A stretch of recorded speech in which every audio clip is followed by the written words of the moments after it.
saya hormati para senior yang ada di sini, Bang Ridwan, Bang Bintang, rekan Presiden Gemuk, Bu Mira, Bang Amir, kawan-kawan semua. Sebenarnya kalau kita lihat lagi, ulas lagi kejadian hari ini, sebenarnya salah satu kegagalan Jokowi memainkan perannya bebas aktif, politik bebas aktif di tingkat internasional. Ini dan patut diduga sudah mulai ada bibit-bibit pengkhianatan para menterinya terhadap presiden hari ini. Salah satu contohnya begini, seorang Sri Mulyani, kalau kita lihat backgroundnya, dia adalah mantan direktur IMF. IMF kita sudah World Bank. Bank Dunia itu peliharaan Amerika dan sekutunya. Hari ini membuat kebijakan menaikkan pajak. Nggak mungkin Sri Mulyani nggak paham kalau kondisi Covid begini, yang seharusnya rakyat disubsidi malah dipajakin. Ibarat kata dikasih diberkahi oleh Allah sebuah jabatan, malah hari ini memeras rakyat. Disuruh urus laut jadi pajak laut, disuruh subsidi masyarakat malah pajakin rakyat hari ini. Nggak mungkin Sri Mulyani nggak tahu ini. Apakah ini keren desain juga dari pemerintah Amerika untuk menggoyang pemerintahan Jokowi? Ya, mungkin itu tadi yang dimaksud Mbak Ridwan, bahwa ada pihak-pihak lain yang melihat potret hari ini bahwa Presiden Jokowi makin terdelegitimasi dukungannya kepada rakyat Indonesia hari ini. Makin berkurang, banyak sekali kebijakan yang sangat tidak populer yang dibuat hari ini. Contoh, Undang-Undang Omnibus Law. Kurang gimana lagi, seluruh Indonesia bergerak. Bahkan 200 guru besar sudah peringatin dia, jangan buat itu undang-undang. Malah berkompromi dengan DPR, mengesahkan, kemudian MK dijadiin tempat sampah. Nih gue bikin nih undangan, gue tetapin tengah malam, kalau lu keberatan lu gugat aja ke MK. Ya kan? Terlepas daripada itu sebuah kontroversi, sebagai usaha teman rekan-rekan kita yang melakukan gugatan di MK, jujur hari itu sikap PPMI berdasarkan rapat DPP, kita tidak mengambil opsi itu karena sama saja saya melegalkan sebuah proses pelanggaran pembuatan undang-undang. Nah, kita tidak bilang kayak itu, karena pun teman-teman yang lain kita support lah. Karena yang perlu sebenarnya dicaci maki itu adalah orang yang diam saja, tidak ngapa-ngapain, cicing wae. Nah, ini yang merusak bangsa ini. Terlalu banyak yang diam, tidak ngapa-ngapain, tapi setidaknya walaupun dia pejuang medsos dijempol, tetap kita harus apresiasi, mendukung untuk membina persatuan dan kesatuan perlawanan rakyat hari ini. Allahu Akbar. Nah, jadi terkait gerakan-gerakan yang dibuat oleh kebijakan Menteri Keuangan ini, kemudian disusul daripada gagalnya Menteri Agama melakukan negosiasi dengan pemerintah Saudi, yang jelas mungkin bisa jadi tidak melibatkan Kementerian Luar Negeri. Artinya di sini kita perlu cermati bahwa ada pelemahan terhadap penguasa hari ini. Jadi tidak ada koordinasi yang mantap antar kementerian terkait. Kalau Kementerian Luar Negeri di bypass, tahu-tahu salah nego lagi sesuai dengan informasi Bu Mira tadi, malah mantan Menteri Agama Arab Saudi, kok mantannya di nego. Ini kan kenapa tidak melakukan koordinasi dulu dengan Kementerian Luar Negeri? Jadi ini bagian daripada grand design yang hari ini karena Presiden Jokowi tidak berada main di tengah, tidak bebas aktif. Dia mungkin terlalu ke blok mana gitu. Enggak, apa ke barat, apa ke timur, apa kemana. Jadi dia melewati kepentingan pihak-pihak lain yang juga ingin, ya kan, melakukan pencaplokan atau mengeksploitasi negeri kita ini.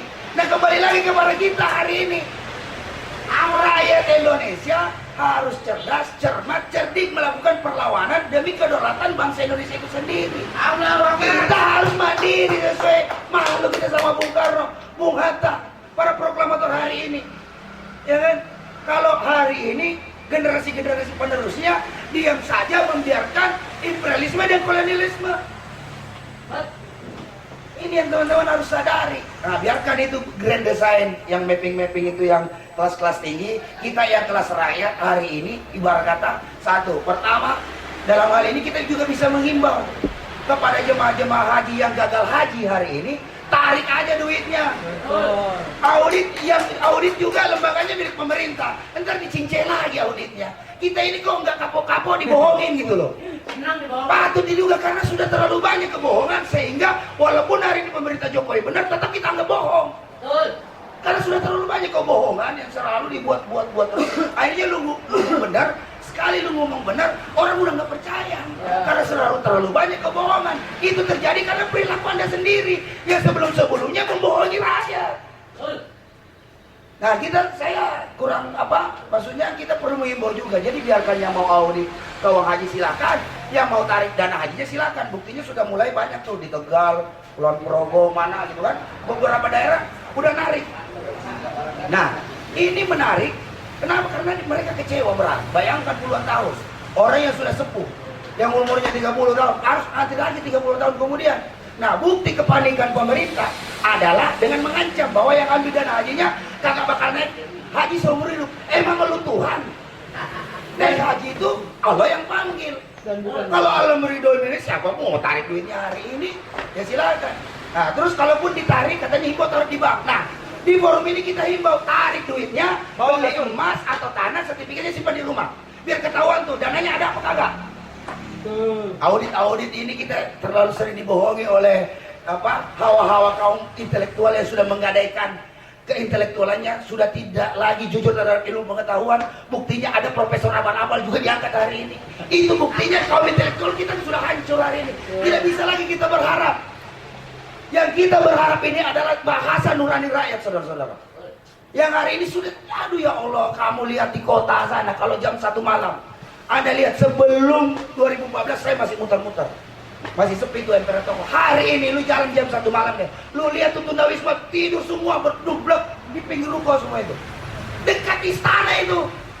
Itulah potret hari ini Indonesia, bahwa di dekat istana yang megah itu banyak tunawisma tidur di pinggir toko. Di mana letak keadilan sosial bagi seluruh rakyat Indonesia? Ada. Di mana? Prinsip-prinsip itu hilang, terabaikan hari ini. Jadi saya pikir hari ini forum ini juga kita harus konsolidasikan gerakan ini. Gerakan-gerakan setelah kita aksi, diskusi, setelah kita diskusi, evaluasi, kita harus adakan aksi-aksi. Dan kita satukan seluruh gerakan hari ini, gerakan oposisi, untuk benar-benar melakukan perlawanan secara konstitusional. Baik yang mau melakukan GA secara hukum, gugat presiden seperti Bang Jalip itu, ada yang mau turun ke jalan, kita turunkan semua. Kita gunakan seluruh kemampuan dan daya upaya kita yang kita miliki hari ini untuk benar-benar menegakkan kebenaran dan keadilan. Karena kondisi rakyat tadi sudah sangat memprihatinkan. Jutaan buruh sudah ter-PHK. Ini yang harus kita dorong, penyatuan gerakan hari ini. Buruh hari ini tidak bisa lagi mengeksklusifkan gerakannya. Mahasiswa hari ini tidak bisa lagi mengeksklusifkan gerakannya sebagai gerakan intelektual.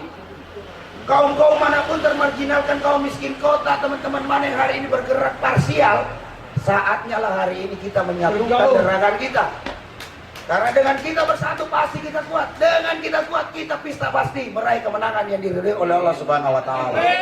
Demikian dari penyampaian dari saya. Saya harap setelah ini kita harus konsolidasi lagi. Kalau perlu tempat Guntur 4 sebelah ini, tempat pusat gerakan yang bisa kita kumpulkan semua elemen-elemen orang-orang rakyat, bawa ke sini lapas dan juga sikap. Assalamualaikum warahmatullahi wabarakatuh. Waalaikumsalam.